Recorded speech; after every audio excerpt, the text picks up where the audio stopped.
Om Sthapakaya cha dharmasya sarvadharmaswarupine avatara varishtaya Ramakrishnaya te namaha.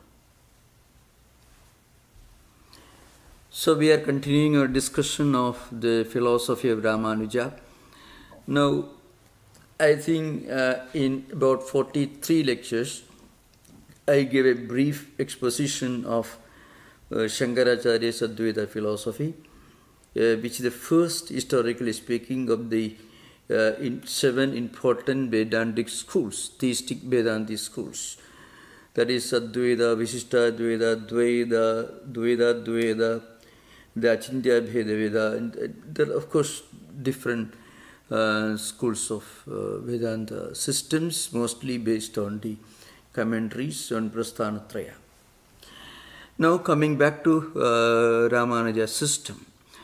To understand, and this very, very intellectually, very rewarding experience to understand where Ramanuja stands, and why Ramanuja appears to take a very different stand, dialectically and polemically, a different stand, not against but totally a different stand from Shankaracharya. It's better to give a kind of a comparative study. And the most interesting and in a way entertaining way to understand distinctions between these two different systems is to make a study of 7 important objections that Ramanuja raises against Advaita, which is found in his Sribhashi, which is a commentary on Brahma Sutras, which is a commentary by Sudarsana Suri, who came after Ramanuja. Now, Ramanuja in his Sribhashyam, which is a commentary on Brahma Sutras, fairly very big book, very abstract, and it requires a total dedication and constant instruction, direct instruction under a teacher to fully understand this. The Jijnasa Adhikaranam, the beginning, somewhere in the beginning, Ramanuja raises certain objections to some of the views put forward by Shankaracharya. It is technically called among Sanskrit scholars, it's called Saptavidha Anupapattivadaha. Anupapatti means untenables, not logically found satisfactory. Untenables, 7 untenables. Anupapatti means logically doesn't seem to be acceptable, not satisfactory. We can find many loopholes in it. Upapatti means logically something that can be logically understood or recognized. Anupapatti means logically not found satisfactory or acceptable or agreeable. So Ramanuja, not that he does it one after another, but this term Saptavidha Anupapatti perhaps that was not used in that particular expression by Ramanuja, and nor was it used by the commentator Sudarsana Suri, who wrote a commentary on Ramanuja Sribhashya, but it came to be accepted as Ramanuja's objections, which he actually raises in Sribhashya. Different types of his objections against the very idea of Maya or Avidya, as put forward by Shankaracharya. A traditional Advaitic scholar who studied from a teacher very carefully for long years will have absolutely no problem in understanding Advaita. On the other hand, if you just read a book on Advaita, which you think it tells you that you are God, then there will be no end to problems. That's a big thing. If you study from a real teacher, there is no problem. If you don't study from a real teacher, there will be no end to problems. Now, So I shall give this very interesting analysis. So it is called Sapta Anupapatti, means 7 Anupapatti or 7 untenables. All these 7 objections are objections to the Advaitins' concept of Maya or Avidya. Now what is Maya? What is Avidya according to Shankara? We know that very well. We have studied already. We studied very well. For example, Shankaracharya says that so long as we have not reached the highest spiritual experience, we may think the world that we see around us, names and forms, causes and effects, they constitute an absolute reality. We may assume like that. So long as the rope in the room, the semi-dark room, is mistaken for a snake, so long as the memory of having seen a dark snake the previous day in a zoo or somewhere else, so long as there is a memory very strong in your mind, and so long as there is not enough light in the room, and there is a piece of rope lying which actually reminds you in shape and size and look. It reminds you of the snake that you saw the previous day in a forest or somewhere. You may mistake, oh, this is a snake. That's all. Now, you can say that this snake is not absolutely real. Why? Because you bring light, the snake is gone. Snake is gone because you bring light. The snake disappears not because there was a snake, but because the snake idea was in your mind, and that snake idea disappears when you realize that it is only a piece of rope. Now, so in this case, the snake is, or the snake idea is neither real in the absolute sense, because if it is real, then if you bring light, again, even after you bring light, the snake will be there. But when you bring light, the snake goes away. The snake idea goes away. But then, so long as there was not light, for all practical purposes, the snake exists. So, the snake is not absolutely real, but is not absolutely unreal. If it were absolutely real, it will always be there. If it were not absolutely unreal, then even the idea of a snake will not occur in your mind. So, what is that? So, in one of the well-known books in Advaita, that is Panchapatika by Padmapadacharya, Shankaracharya's own disciple, he writes, Sadasatta anadhikarnattum va mithyattum. So, it is, it is neither sat nor asat. Such a thing cannot have a real support. So, but then when you understand its reality, it goes away. So, and Shankaracharya in another language, he says, Makhat Buddha Anivachani Yuruba in Vivekachudamani. Sannapya Sannapi Bhuyat Migano, Bhinnapya Bhidnapi Bhuyat Migano, Sangapi Asankapi Bhuyat Migano, Makhat Buddha Anivachani Yuruba. It cannot be defined, it cannot be described, it is indescribable, it is non-definable. That is why you mistook the rope for a snake. There is no way to explain it. There is a reason, it's a superimposition in your mind. Memory was the Smriti Rupa, Adhyasa. Adhyasa is Smriti Rupa. But still, why did you mistake it? Why was the snake there? Because there was not light, you cannot say because the snake was not there, really speaking. But the snake idea emerged in your mind because of some previous memory. So you superimposed the snake idea on the piece of rope. Now, Ramanuja seems to be incapable of understanding this. So what he says, for example, Asraya Anupavatti. He has some objections. What is Asraya Anupavatti? So he asked this question whether, what is the support, the locus of this avidya? Is it Brahman or Jiva? And also, he raises another objection. For example, he says, Anirvachiniya Anupapatti.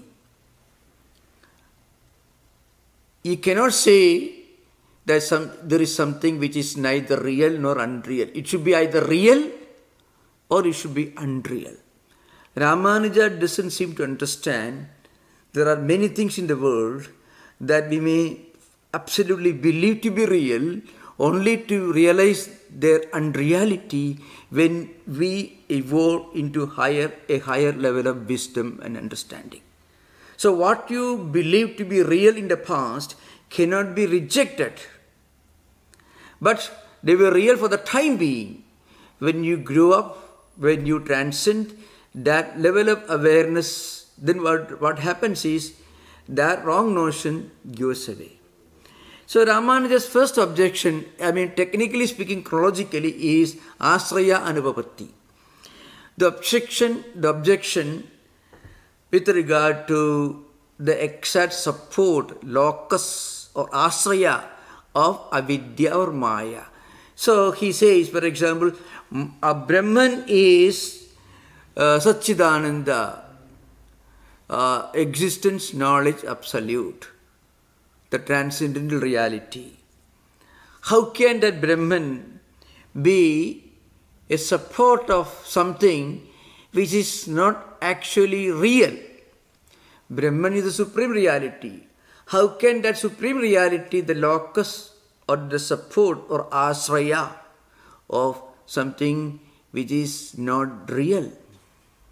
So Brahman cannot be. Then he asks another question. Jiva, that is other entity. Jiva Brahmaiva Naparaha, that is a Vedantin, Advaitin statement. Jiva cannot be the support. Because the very fact, Jivatva, the very fact that we are Jivas as different from Brahman, that misunderstanding, misconception itself is caused by avidya. Without avidya, we won't mistake to be these embodied beings, which is called Jiva. So, Ramanuja asks this question. Brahman, which is the absolute reality, which is supreme knowledge, bliss and consciousness, cannot be the support or locus of avidya or maya. Because Brahman is Satchidananda. It is the absolute reality. It is self-effulgent. So, it cannot be the support of something which is not real. Like Maya and Avidya, it is not real nor unreal. And Jiva cannot be. Because Jivatva, or the very idea that we are distinct, Jiva, is the effect of Avidya or Maya or ignorance. Without ignorance, we would not have this wrong notion that we are Jivas, as distinct from Brahman. So, you cannot say that a cause is caused by its effect. The effect is Jivatva. Okay, the effect is Jivatva. And the cause is ignorance. So, you cannot say that ignorance, locus is Jiva. It cannot be. So Ramanuja raises this point. This is first one. The second objection is Tirodhana Anupapatti. Tirodhana actually it means when we realize our true nature, that we are Brahman, Aham Brahmasmi, Anubhuti, when we reach that stage, when we get Tattwamasi instruction, Upadesha Vakya, and then when we practice Anusandhana, Manana, Prajnanam Brahma, I am Atma Brahma, all these are Mahavakyas which are used for mananam, for introspection, concentrated meditation, and then we realize Aham Brahmasmi experience. At that time, ignorance goes away, avidya goes away, disappears, tirodhana. Now the question arises, for this, the real nature of Brahman should be concealed when we are in a state of ignorance. How can Brahman be concealed? Brahman is Satchidananda, the absolute reality. How can it be concealed by something? If it is concealed by something, it cannot be absolute reality. So, Brahman is Jyotisham Jyoti, light of all lights. How can it be concealed? How can the Brahman be concealed?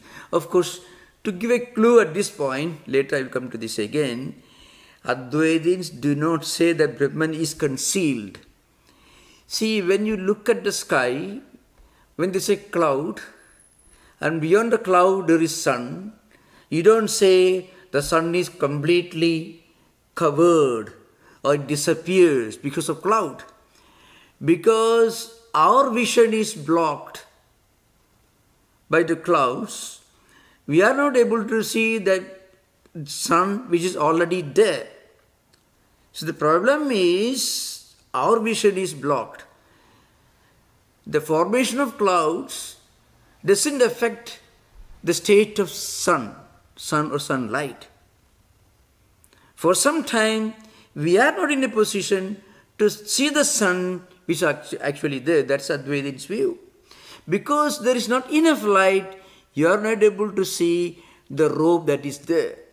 But the semi-darkness in the room doesn't create a robe. It doesn't really cover the robe. It only makes it impossible for us to see the robe that is there. So we wrongly assume there is a snake. So this will come to that later. We will come to the response from Advaitins, come to later. So give a historical importance, I tell you. There was a well-known book written by one of Ramanuja's greatest commentators called Vedanta Deshika. So he wrote Shatadushani, which is actually an extension of all this. 100 arguments, 100 faults in Advaita philosophy. This book was written by Vedanta Deshika. And later, in 20th century, a great Advaitin wrote a book, Sadabhushani, 100 let's say, ornaments or 100 great attributes of Advaita as a response to Sadadushani. A book called Sadabhushani was written in 20th century by a scholar, Mahopadhyaya Ananda Krishna Shastrigal. And I have the good fortune to tell you that he hails from a place where I happen to hail from. So it's a different coincidence. So the second objection is Tirodhana Anubhavati, the untenable related to the idea that Brahman is concealed by avidya. Advaitins do not say that Brahman is concealed by avidya. So the third objection is Swarupa Anubhavati. The third untenable. So that's based on this idea, according to Advaitins, avidya is bhava rupa. Because avidya is not total negation or anything. Because of avidya, we begin to imagine that this world of name and forms, nama and rupa, is really real like Brahman. So, only when we realize, when we experience the Brahmajnanam, when we get Brahmajnanam, when we realize that Brahman is only reality, then only we will understand that this world is only vyavaharika satta. It is only an empirical common sense reality. It is not absolute reality.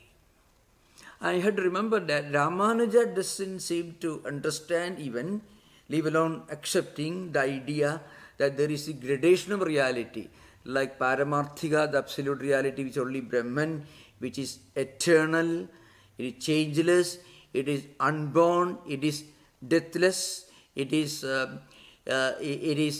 beyond the triple times like past, present and future, Trikala Atida, Shadvikara Atida, like that. All these are not accepted by Ramanuja.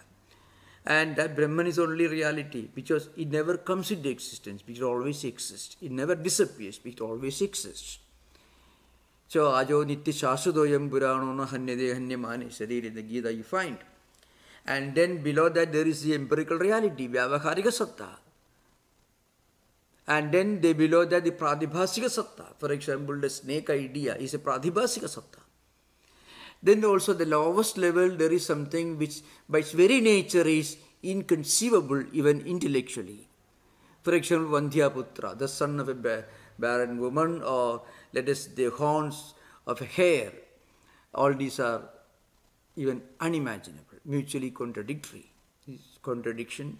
The moment you utter it, you know it's not. It cannot be possible, it cannot be real, it cannot be real. So, Ramanuja doesn't, Vishishtadvaitis don't accept these levels of Sattatraya, I mean Paramarthika, Vyavaharika and Pradibhasika. So, Ramanuja asked this question, what is your avidya or maya? It is Bhavarupa, you say it is Bhavarupa. Because it is Bhavarupa, because of that only this world exists, the world emerges from this avidya. And so it is or abhava or negative.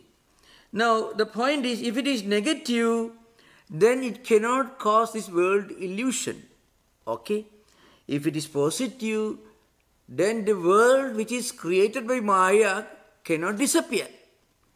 So there is no question of going beyond Maya. If it is positive, it cannot disappear. If it is negative, then it cannot create this world illusion. Actually, the Advaitins' view is very obvious. Advaitins say,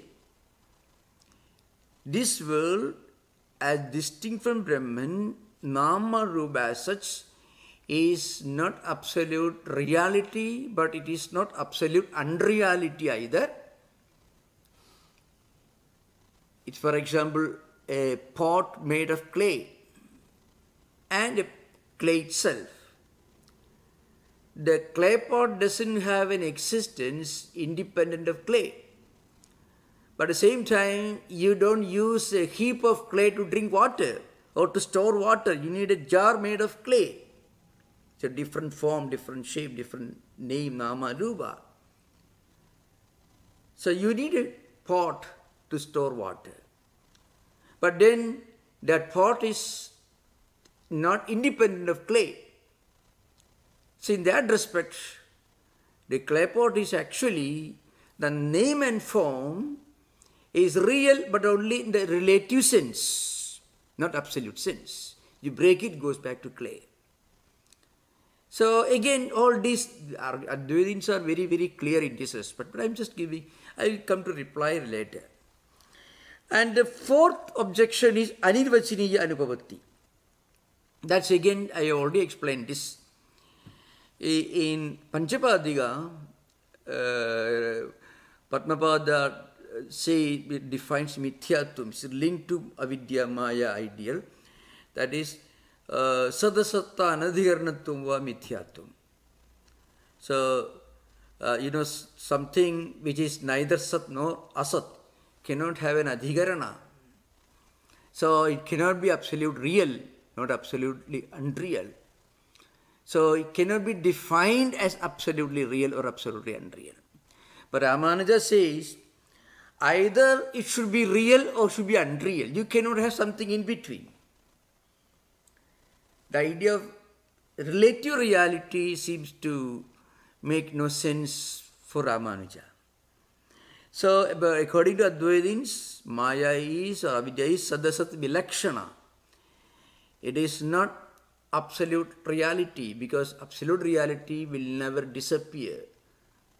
And if Maya were absolute reality, then you will always remain in a state of ignorance. If Maya were absolutely unreal, then the very question doesn't arise. You never speak about something which is even intellectually inconceivable. Remember, all our discussions in this world, even all imaginations, all delusions and illusions have some focus or locus of reality. That reality is not absolute reality, but it must be an empirical reality. It's an important thing to remember. Even to become a matter for discussion or imagination, it should have some connection with some degree or level of reality. Their reality may not be absolute reality. So, but Ramanuja doesn't seem to understand this. So he says either it should be real, absolutely real, or absolutely unreal. If world is there, it should be real. So, again, another important point to remember, Vishishtadvaitins seem to think that Maya, as expounded by Advaitins, is a category like Brahman. Maya is not a category in Advaita. Maya is only an attempt to explain this inexplicable mystery of why and how we wrongly assume that this world of name and form is absolutely real.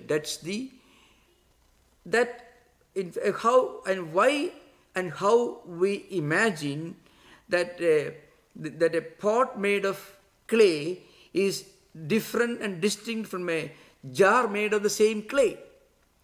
Difference is there. Difference is because of form and because of name. But that difference is only relative. It doesn't make a clay pot totally and entirely different from a jar made of clay. So according to him, the very idea of anirvachaniyatva itself is absurd. So he said this sadasat vilakshana, all these are just jugglery. Something which is not absolutely real, not absolutely unreal. Sanna pyasanna bhyatmigano. Vigavachudamani Shankaracharya says it's neither real nor unreal, not the combination of both. And Ramanuja will tell you these are all jugglery. Because he understands, he wants to assume that empirical things are as real as absolute realities.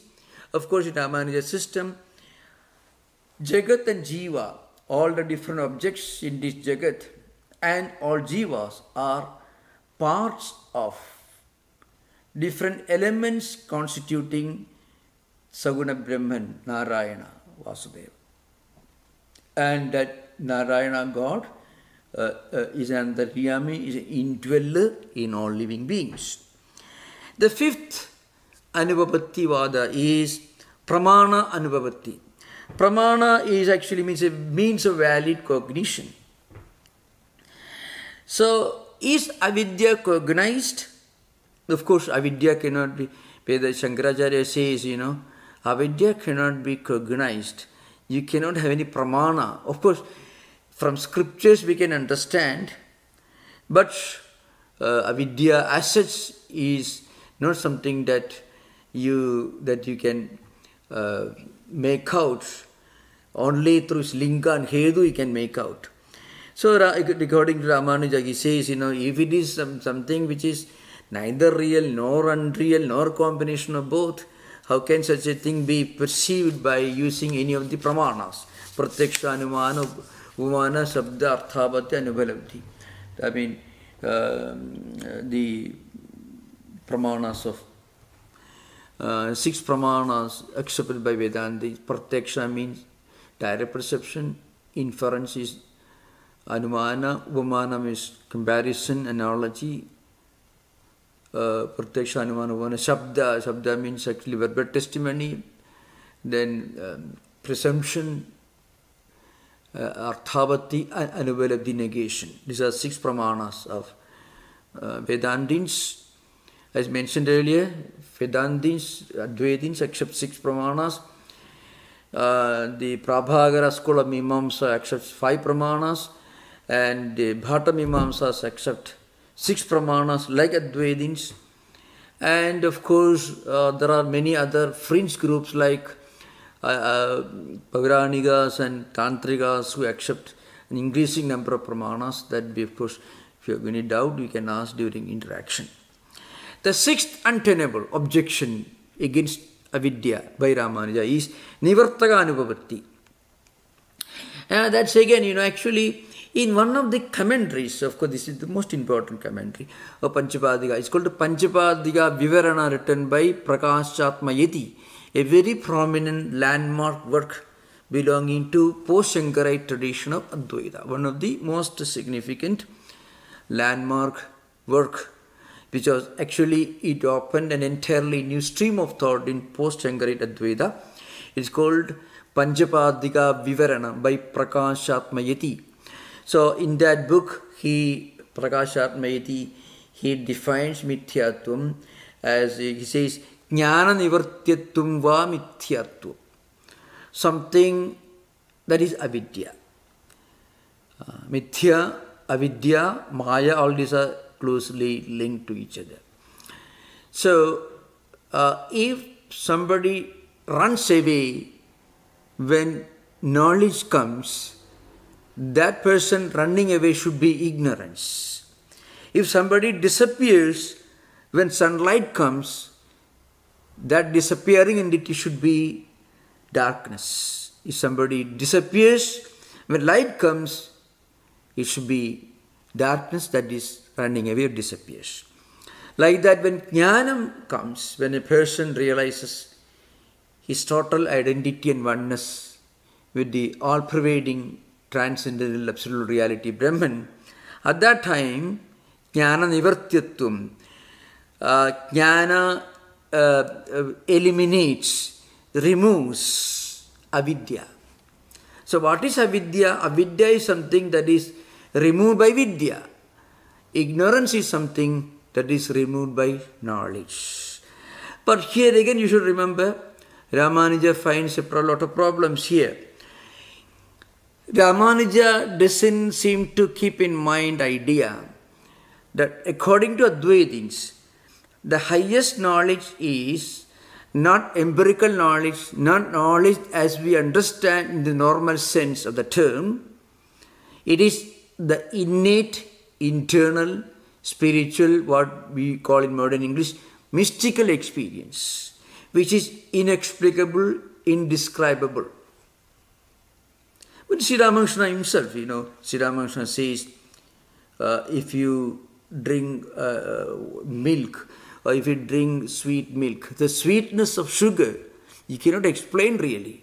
You can chemically analyze, but you may analyze and write a big volume about sugar, but that's not different. That is different from tasting 1 spoon of sugar. Writing a huge volume of sweet, eatable thing is totally different from eating that item.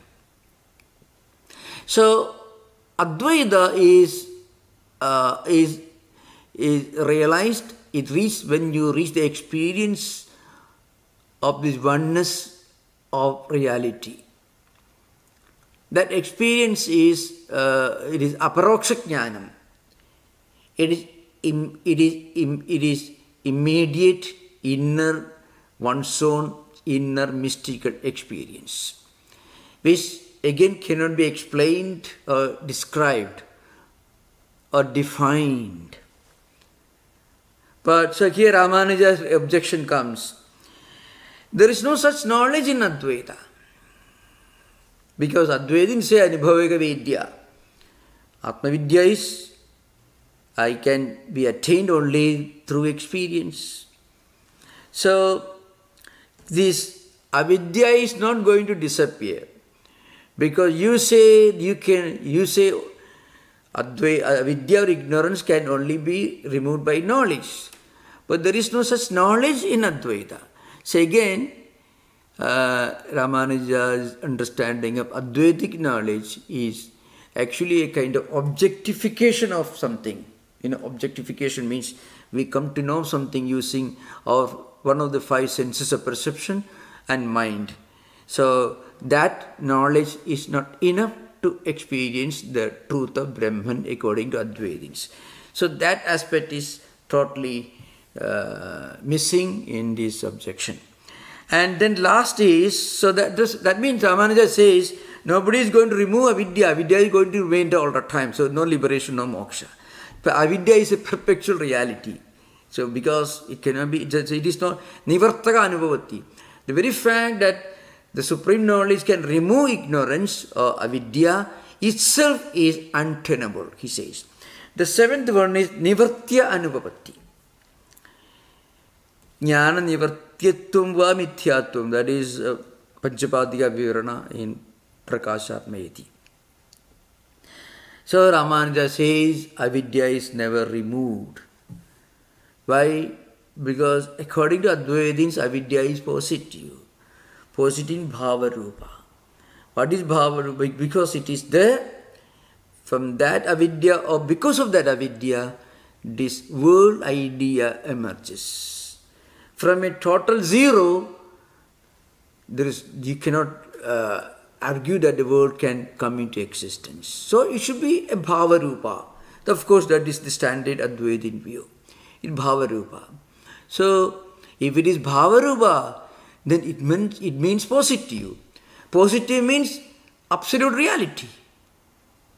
Here again, Ramanuja is not able to understand the distinction between paramarthika and vyavakarika.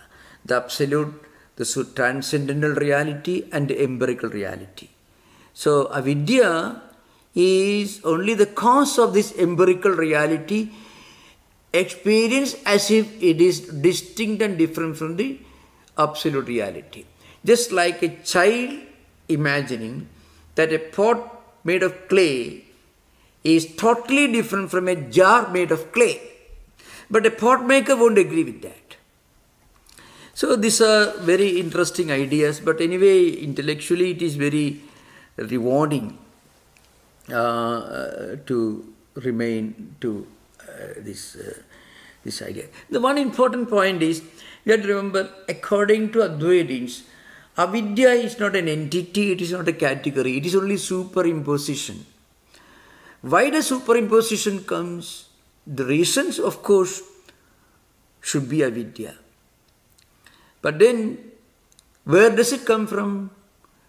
Actually, it is caused by memory, smriti rupa, that's the cause of adhyasa. But it is, to begin with, is not a reality. So how can you go on asking where does it come from? You don't ask a question about something which is not real. It's not real. You don't ask the question where does it come from. Something which is not real in the absolute sense and not unreal in the absolute sense. It has no beginning, but it has an end. It is anadi in the sense it has no beginning. It has no beginning because it has no real existence. So it has no beginning. It has an end because when you realize the nature of the world, this avidya disappears. So anyway, this is a very interesting study. You can ask questions later. We have a few more minutes. I shall know. Remember, Ramanuja's system has a deep humanistic touch about it. So I want to, perhaps I can take a few very important, very moving statements from Ramanuja. So Ramanuja was a great humanist. So that's why he is a very endearing philosopher for those. So also Shankaracharya. In Shankaracharya also you find an equally profound humanism, but Shankaracharya's metaphysical system can give the wrong notion to those who have not studied the system properly that it is transhumanistic, but it is a deep humanism, because all his great devotional poems are examples of his deep poetic and humanistic touch that you find in, of course, Ramanuja also. So I just read some important statements from his well-known book, Vedanta Sangraha. It means a summarization, condensation of the essence of Vedanta, so to speak. And then later we'll go to some other deeper textbooks. So Vedanta Sangraha has got many paragraphs. One is to give, for example, the importance of service. Why should we serve God? So sometimes people ask, your subservience to devotion, you surrender yourself to God, the self-surrender, Sharanagati, all these ideas which are also found in the systems of Spinoza and Saint Teresa of Avila and others, that you can find here. So sometimes many modern agnostics will ask the question, why should such a wonderful, all-knowing, all-wise God insist on your total surrender?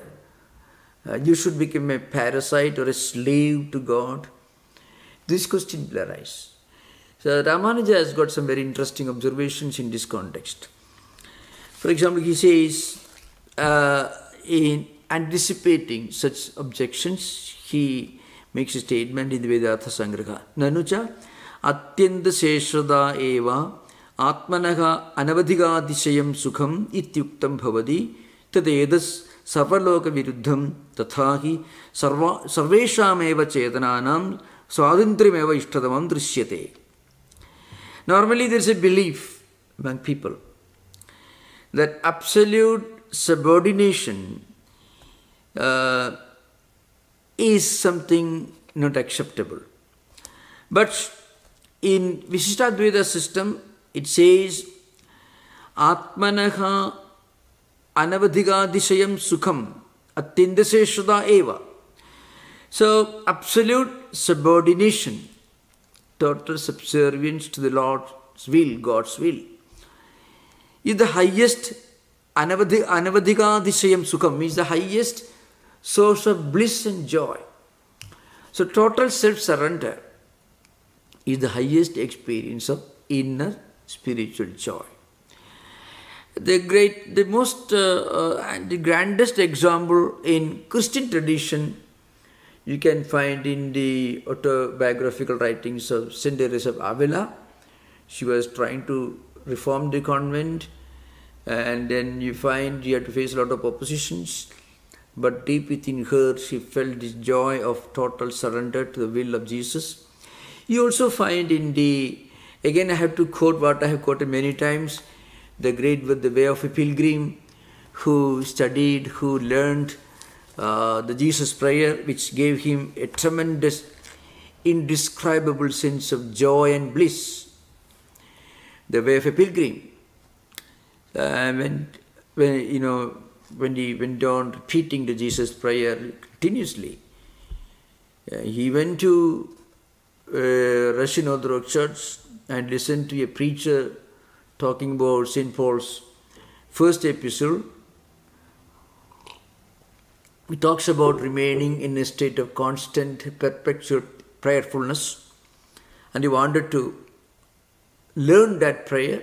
And he went in search of somebody, found a monk, Russian Orthodox monk, who taught him this, took him into his cell and taught him. His original plan was to go to Jerusalem, and he returned, he didn't go there. But the moment he realized, he learned this prayer, he felt so much of joy and bliss, total surrender, total subservience to God's will. That's what Ramanuja is talking about. Atyanta seshada eva Atmanaha anavadhigadishayam sukham. So this total surrender, subordination, subservience to God's will, this is the highest source of joy for every sincere devotee. And now he says, Tadeda sarvaloka viruddham. But this is actually contrary to the normal human understanding. People want freedom. Freedom is the source of joy in the empirical world. But here, Ramanuja says, Vishishtadvaita philosophy says, the highest joy is total surrender, subservience to God's will. Having no freedom at all.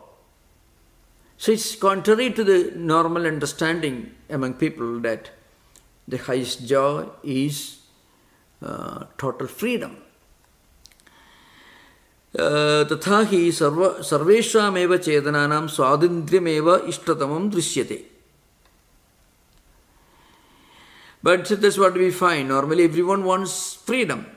The most liked, the most likable, sarvesham eva chedananam swadindriyam eva ishtatamam drishyate. The most admired, the most acceptable, agreeable thing is swadindriyam, freedom. Sarvesham eva chedananam, all living beings. Paratandriyam dukkhataram, dependence on anything is extremely painful, very painful.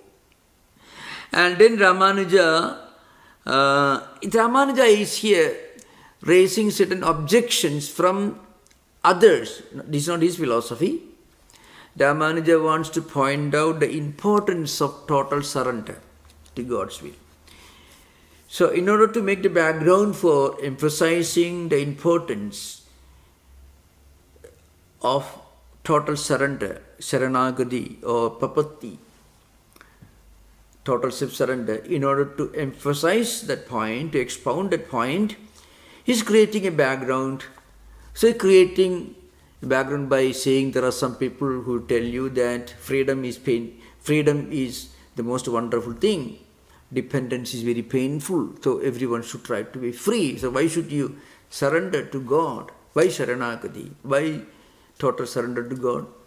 So Ramanuja is creating this kind of background. And then it continues. Smridischa paratandriyam dukkhataram. Dependence is painful. Smridischa sarvam paravasham dukkham sarvam atmavasham sukham. So, he is quoting a statement from Manusmriti. Manusmriti comes in somewhere in the 4th chapter, somewhere Manu is an ancient lawgiver. He says, all kinds of dependence upon others is very painful. Therefore, the highest thing is to be desired is self-dependence, depending upon self-reliance. So, sarvam atmavasham sukham, depending upon one's own effort, is always the highest source of joy. Tathacha, and then there is an interesting quotation from Manusmriti. Saeva Shavruttirakyada. So actually, Tasmattam Parivarjayet iti. So he says, serving others is like God, like a dog's life. So that may be objected by many people who don't think that dog's life is so very painful. But he says, dependence upon something, absence of freedom is like dog's life. This is from Manu. Seva shavrittihi. Seva means serving others. Of course, some of the commentators on Manusmriti says, a dog painfully looks at its owner. It's getting a lot of blows, lot of ill treatment, maybe in ancient times, unfortunately. And he's looking for some instructions, order from the owner. So, seva shavrittihi. So, shavritti means the work of a dog, dog's life. Idi akhyada. This is how it is known among scholars. Tasma tam parivarjayet means sevam parivarjayet. Don't do any service to anyone. So remember here what it means is living a life depending upon doing being subservient to all people around without depending upon one's own effort for one's own livelihood. That's a real meaning in which Manu actually made the statement in ancient times. There are people who always depend upon others, the parasites, being a parasite all the time. That's very painful, being a parasite. So one should become self-reliant, self-dependent. There's a real implication of Manu's statement. But that is frequently quoted to criticize devotees who emphasize the importance of doing service to others and being subservient to God's will at highest joy. So these are all different objections coming from other people, and Ramanuja wants to give a proper answer to them. So let's look at the answer. The answer is Tadidam Anadhigata Dehatirikta Atmaswarupanam Sariratma Abhimana Vijrumbhidam.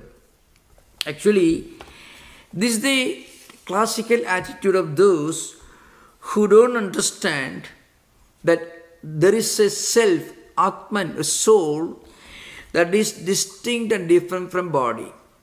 People who have no sense of their own identity other than their physical body and physical senses, and the freedom of the physical body and physical senses. Freedom for the senses. Not freedom from the senses, but freedom for the senses is the highest joy for many people. So people argue that subservience to one's own chosen spiritual ideal is a source of pain, are those who define themselves primarily as the body-mind complex. They cannot think of their own personality anything other than their own physical body. That's Tadidam Anadhigata Dehadirikta Atmaswarupanam Sariratma Abhimana Vijrumbhidam. Tathaki Sariram hi Manishitwadi Jadi Gunasya Pindabhudam Sudantram Pradiyade Tasmin Eva Aham Idi Samsarinam Purushartha Paditihi Atmabhimano Yadrishat Tatanuguna Eva Purushartha Praditihi Simham Vyaghra Varaha Yaksha Raksha Pishacha Deva Danava Stri Pumsa Vyavasthida Atmabhimananam Sukhani Vyavasthidani Tanicha Paraspara Viruddhani Tasman Atmabhimana Anuguna Purushartha Vyavasthaya Sarvam Samahidam. So, anyway, now we are coming to this subject. This is very interesting. He takes the example of different animals. For example, he comes to this subject. He says, the individual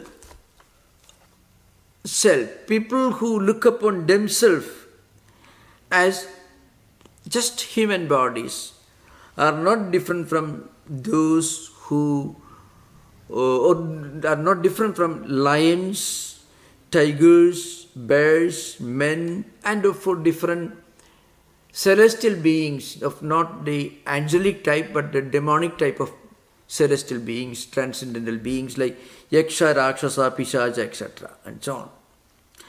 So, their concept of the highest good, highest sense of achievement in their life depends upon how they look upon themselves. That's a central point Ramanuja is trying to emphasize. Our idea of our highest goal in life depends upon how we look upon ourselves. That's what he says. The individual self, the ordinary human people who are caught up in this transmigratory circle, they cannot think of any kind of higher freedom than the freedom of the senses or freedom for the senses, because they define themselves as body-mind complexes. So that's an important thing to remember, because this body is the real locus of our attributes. like different characteristics, good or bad, etc. So he says, our idea of the highest goal in life depends upon how we define ourselves. If we define ourselves as physical bodies, then our highest goal in life will be to create a situation when our body always will be in a state of physical comfort. But you ask, there was a great scientist who lived in Britain recently, well known. He was physically handicapped. I think he passed away. A great scientist. And he also talked about the futurology of science and all that. Very great man. He was a deep thinker and a humanist and a scientist. Now, at the physical level, his condition was certainly not a very favorable situation. He was, but then he could, being a physically handicapped person, he could think of higher things. He could predict, and he could give his own ideas of what it's like to have in future. So you can imagine great musicians, great poets, great painters, great philosophers, those who achieve great things in life. Certainly they had a higher understanding of their own identity and personality, higher than just body-mind complexes, because they could transcend their bodily level by focusing on some transcendental skills in poetry, music, art, literature, and so on, science, modern science, and so on. That's why Ramanuja says, therefore the whole position, so then he concludes his statement, so this will be totally self-contradictory. Each person will have his own idea of his own freedom and his own bliss. Some people may find bliss in giving no freedom to their senses, but denying all freedom at the spiritual level by devoting themselves, surrendering themselves to God's will. And that gives them a deep sense of bliss and joy, self-surrender to God, the highest. Brahma praptipayascha, that is according to Ramanuja says, parabhakti, the highest, the best means, the best tool for spiritual realization is bhakti and devotion. And bhakti and devotion will reach the highest level when you surrender yourself completely to God. And that gives you a kind of inestimable, indescribable joy and bliss. And that bliss is not paratantram, it is not dependence, it is the highest independence, transcending, going beyond the body-mind complex identity. This is Ramanuja. So we can see a very high level of mystical, devotional fervor you find in Ramanuja's philosophy. Only he could not think beyond a joyous, a happy, a compassionate God idea. So that's why I began with the 7 untenables. Now we conclude with this great graphic picture of Ramanuja's devotional fervor, his supreme concept of the highest self-surrender, as being the source of the highest joy and bliss in life. We can have interaction. You are most welcome. Yeah, thank you. Hello, Swami. Yeah. I have a question. Yeah. About, is it possible using, I like Sri Ramakrishna's clay elephant, clay mouse analogy. Is it possible to explain the 3 systems, the Madhvas, Ramanujas, and Advaita, using that clay elephant, clay mouse analogy? Yeah, certainly. Certainly, of course, Swami Vivekananda actually echoes Sri Ramakrishna's analogy. We begin with Dvaita and we go through Vishishtadvaita, and our final destination is Advaita. And when we reach Advaita, we don't leave behind anything. We realize a more complete nature of the true reality, which doesn't mean rejecting what we realized earlier, but going beyond. Rejection and transcending are two different things. Rejection and transcendence. You don't reject devotion. Okay, there is no better example. You say Shankaracharya, who wrote all these heavy dialectical polemical classics, and he went and he was in ecstasy reciting, chanting hymns in the presence of deities, and his disciples wrote down that. So that itself is a good reply. So at the spiritual level, there is no conflict. And then you may ask this question, why Ramanuja took all this trouble? It has something to do with the history of those times, People naturally went out of the way focusing on the mithyatvam or the illusory nature of the world, and they emphasized more on Maya than Brahman. This happens at the dialectical level. Now, dialectics is very low level. You may need dialectics, but Shankara's greatness was, he was himself a supreme dialectician, but he never missed an opportunity to remind all of us that you should go beyond all this. So, Sabdajalam Maharanyam Chitta Pramana Karanam. See, all these vast number of books, it only creates confusions in our mind. And they say, this is not going to liberate you. That's a greatness. In fact, I tell you, if a philosopher tells you that I teach this is the only way, you don't trust him. If a philosopher tells you this is our view, but other views cannot be said to be wrong. Okay.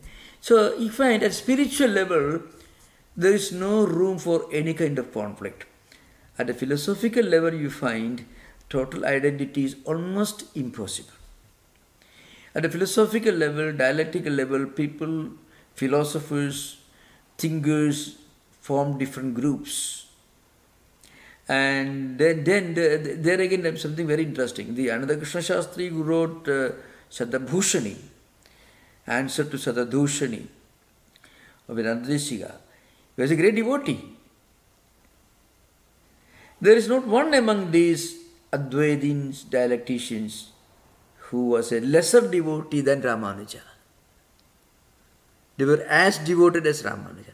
In the case of Shankaracharya, I would say, as a devotee of God, I would place Shankaracharya far beyond even Ramanuja or Madhva, anyone else. Because all his devotional points are full of ecstasies. So that's the difference between the spiritual level and the dialectical level. But then one may ask this question. I would say, these dialectics and polemics, and the more of it, they reflect a kind of higher thinking tradition in societies. In fact, human civilization has been enriched by great thinkers. Even we tell you, 19th century world is highly enriched by thinkers, even including utopian socialists like Robert Owen, Sigmund Freud, and others. Who what they told are absolute nonsense. That is true. Even Marxist. There's no meaning. Everyone knows. Sometimes it is defined as the greatest lie invented by man. What Friedrich Engels and Marx wrote, they've been defined by many people as the greatest lie invented by man. But the deep humanism, it can never be true. Everyone knows. It's simple common sense. It can never be true. It cannot be implemented. It is just. But then, philosophy, it doesn't mean that Wordsworth or Shelley or Keats, somebody wrote great poetical works. Those things are different from fanciful imaginations, totally divorced from realities around, but still they do have a place. George Orwell's, just imagine his own book. 1984, I think. Yeah, George Orwell's, Actually, he wrote something, this is all fiction, really. So great works, great ideas, even poetical works do have a value in forming, in shaping human civilization. And great philosophical systems have played a very important role in the evolution of human civilization. You can just imagine the picture of pre-Augustinian Greece. You can see the picture of Greek philosophy all the way from Thales, 7th century BC, right up to the last of the Neoplatonists. You can imagine, coming closer to Augustine's times. What a sublime golden era of Greek philosophy. No fanaticism, absolutely no doctrinal imposition, nothing. Great men and women, great thinkers. So it doesn't mean that Republic has not become a reality. Plato's Republic has not become a reality. But it remains a great book which every civilized person, if possible, should try to read. So these great dialectical works, philosophical, metaphysical works, they play a very important role in shaping human civilization. You can imagine how the Raman, and they are all writing very profound books, remember. So that's so Ramanuja's times in a way represents a revival of bhakti tradition, devotion tradition. Not even before Ramanuja, Yamunacharya, his predecessor, was also a great philosopher, devotional philosophy. Yeah. Thank you. Maharaj, would it be fanciful to imagine that these acharyas would ever agree that if they would come on the same page of pramanas, that somehow their dialectical disputes would be forgotten? But that would never happen, would it? Yeah, in modern times, there is not that kind of hostile disputes like that. So they were all viewing the same topic from different angles, I think. Yeah, that's all.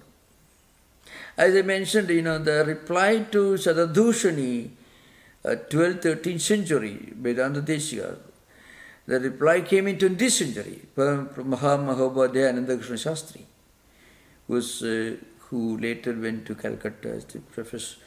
He was the main instrument in bringing out the Calcutta Sanskrit series, some of the greatest books.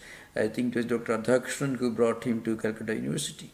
No, sorry, Dr. Asutosh Mukherjee was the Vice Chancellor of Calcutta University, wanted a great scholar from the south to come and adorn the chair of Sanskrit in Calcutta University.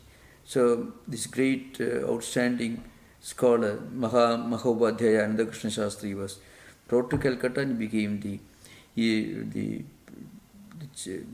chair of the most prominent professor of Sanskrit in Calcutta University, and all the celebrated Calcutta Sanskrit series started coming out because of him.